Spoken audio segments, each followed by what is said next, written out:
what's up, fam? We are on part 2 of my Hawaii series, moving to Hawaii series, getting adjusted in Hawaii, whatever you want to call it. My Hawaii series. Okay, listen, could you calm down? How rude. So today we are glasses, no makeup, slightly less put together, because that's like the real Ciarra. Is like, this is what I look like 80% of the time, as opposed to like all makeuped up. So that's what you get. Alright, so today we're going to talk about a little bit more like how I found a job, because I didn't talk about that at all because I didn't really plan for it. So how I got a job, and then my other job, and then my other job, and then my other job, because I've gone through a lot of jobs since being here, and then my like current plans and my future plans in Hawaii.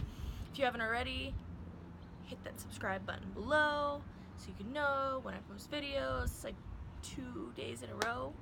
No, maybe like 2 times in a week, which is like getting better, guys. 1 day at a time. So here we go. Okay, so we kind of left off with I got to Hawaii and I ended up like not having any furniture yet. So when I got there, I mean, I didn't have like a bed. I had kind of furniture, so I had like dressers and stuff. My friend who I lived with, she had just like redone her bedroom, and so she gave me like all of her old stuff. Which happens to be the stuff that I still have now, because, well, if it's not broke, don't fix it, right? So I've just got like her stuff, and I'm sleeping on an air mattress though, just because we were waiting for a mattress to get in, like from her other friend was like getting a new mattress, so I was gonna get their old stuff. Love hand-me-downs. I love hand-me-downs. I love saving money. So it's just like, yeah, sure, you know, like, I love your old mattress. It's so comfy. So, all this stuff, I'm like moving in, and she's like, you know, just relax, like, you know, just chill for a little bit. First thing I did was I tried to buy a car, because my friend and her husband were like really cool about letting me borrow their car, but I felt so bad like borrowing their car to go to the gym every day.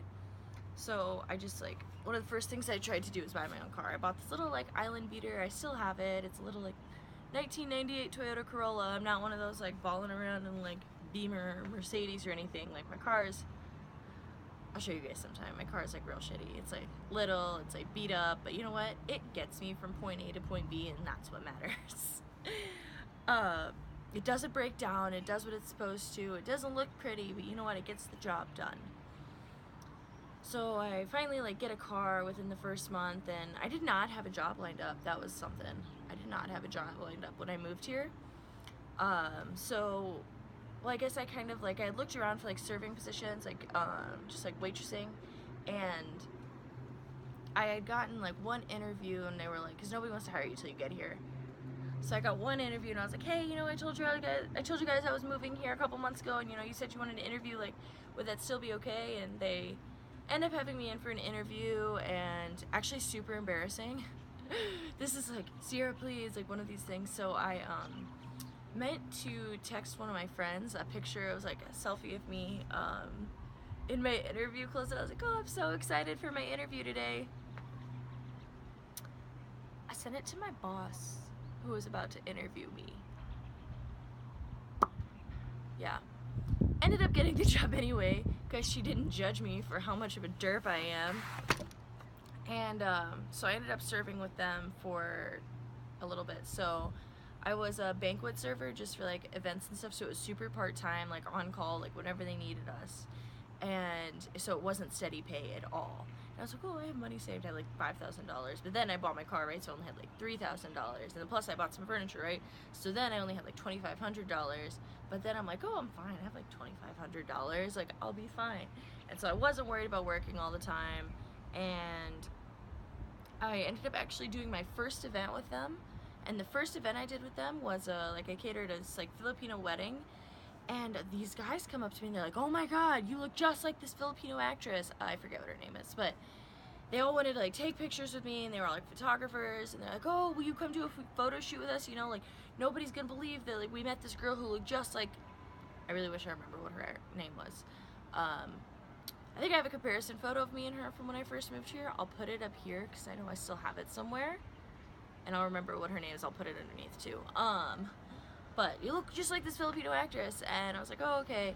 Turns out these other guys, they're like, hey, yeah, you know, you know, you just really look like like, you have really great energy. And I'm like, okay. And they're like, so we're all GMs, general managers for Panda Express, and we think that you would do really well in our management program. And at the time, I'm like, okay, you know, like really flattered. I'm really flattered that you think that, but it's kind of odd, right? Like I'm at another job and you're like offering me another job. So I end up like meeting with them, and they tell me that they want me to start off as this like assistant manager, and this is how much it pays, and I didn't have a job. So I was like, all right, cool. And then they started like getting me like really stoked for it. So I was actually like really stoked. You know, people would be like, oh, where do you work? I'm like, oh, I work at Panda Express. They're like, oh, really? And I'm like, nah.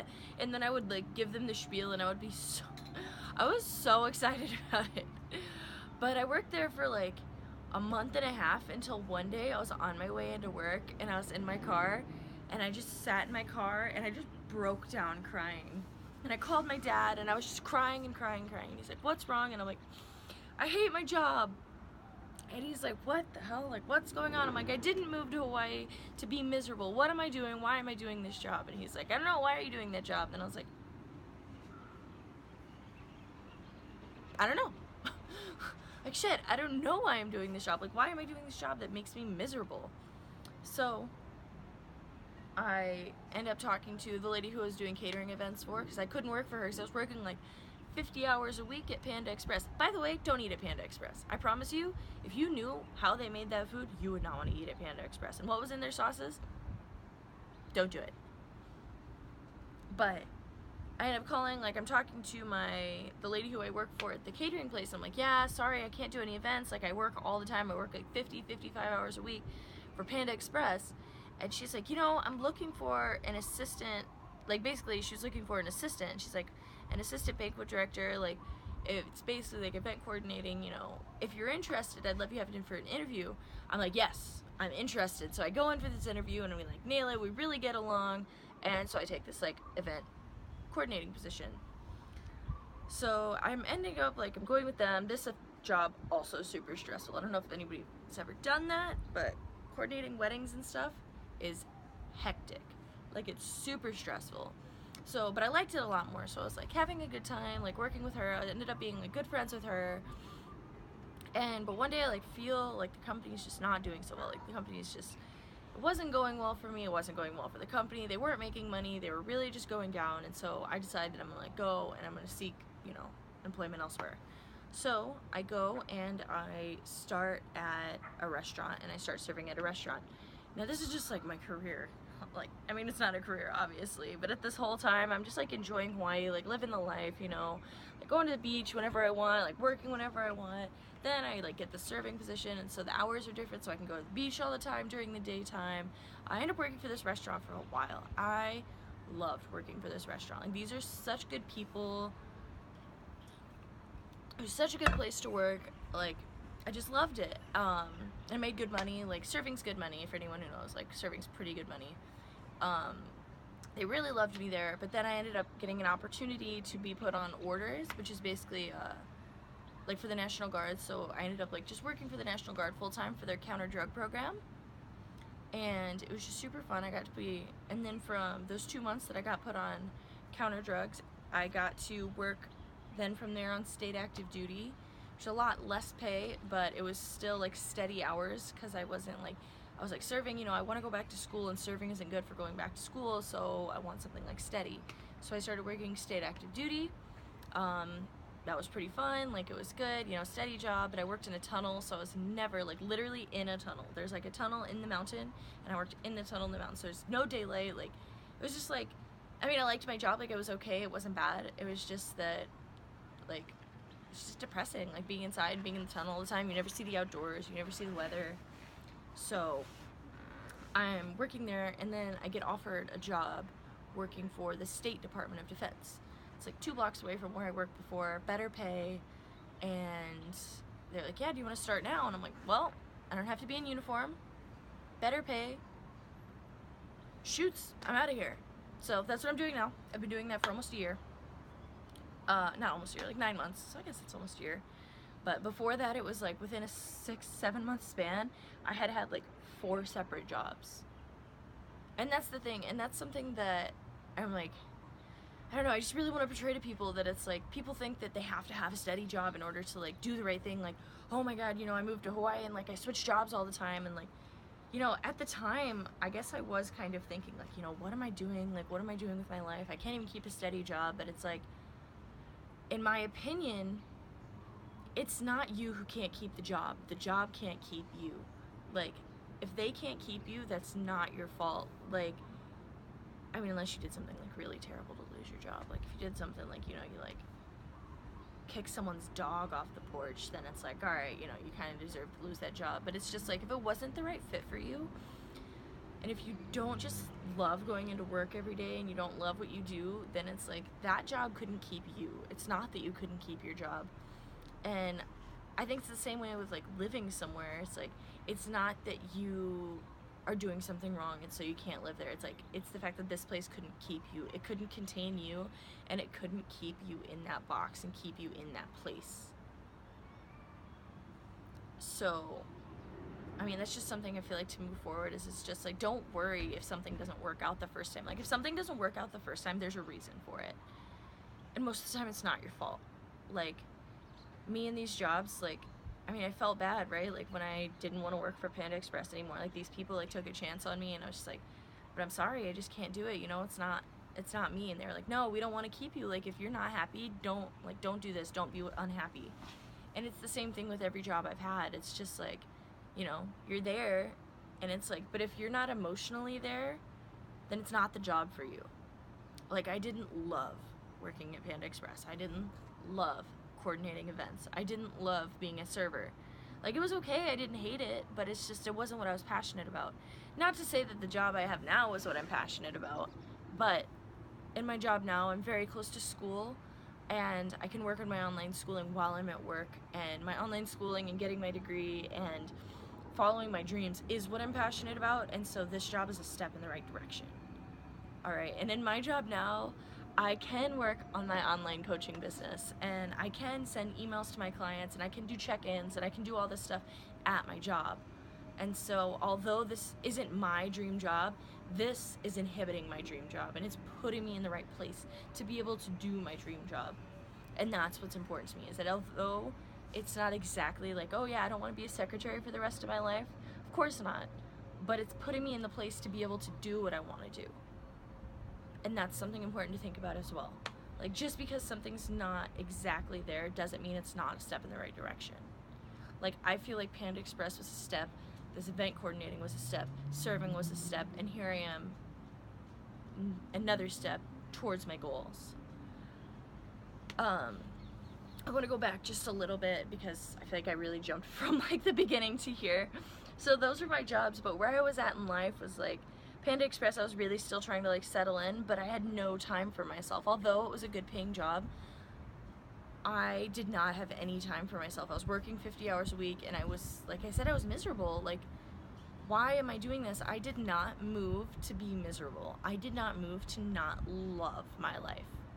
And so I just really, like, I had to think about that, and I had to like really just go in on myself and just like introspect, like, why am I doing this? Like, I moved to be happy. Why am I doing something that makes me unhappy now?